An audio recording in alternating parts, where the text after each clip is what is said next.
Upaya peningkatan mutu penggunaan bahasa Indonesia, Balai Bahasa Provinsi Sumatera Selatan melaksanakan sosialisasi pemasyarakatan bahasa Indonesia di Hotel Windam pada Rabu pagi 18 Oktober 2023. Menurut Kepala Balai Bahasa Provinsi Sumatera Selatan, Karyono, sosialisasi ini merupakan tahun kedua dari 45 lembaga di wilayah Setda Provinsi maupun kota.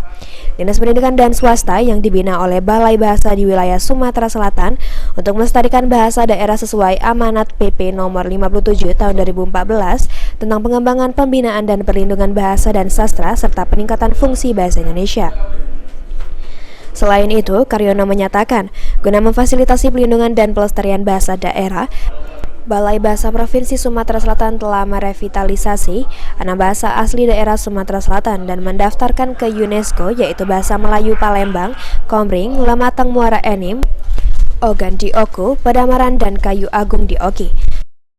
Kalau yang sudah di UNESCO itu ada 6 yang terdaftar di UNESCO ya, yaitu Bahasa Melayu Palembang, terus Bahasa Komering, terus Bahasa Lematang yang di Muara Enim, Bahasa Ogan di Oku, terus Bahasa Padamaran di Oki, dan Bahasa Kayu Agung di Oki. Sementara menurut Kepala Biro Organisasi Setda Provinsi Sumatera Selatan, Muhammad Zaki Aslam, sangat mengapresiasi kegiatan yang dilakukan oleh Balai Bahasa Provinsi Sumatera Selatan, lantaran Balai Bahasa memiliki kewajiban untuk memberikan sosialisasi untuk penggunaan bahasa Indonesia yang baik dan benar kepada masyarakat. Iya, ini suatu kegiatan yang sangat baik ya, bahwa bahasa ini kan menunjukkan satu pribadi bangsa.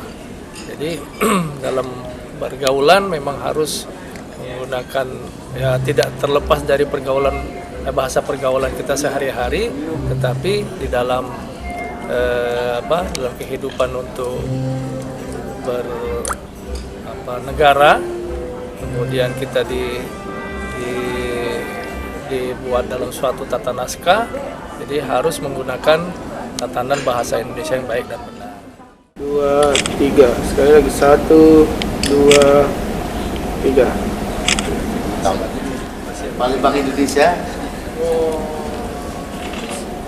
Izin Bapak Ibu, 1, 2, 3. Eki Saputra, PAL TV.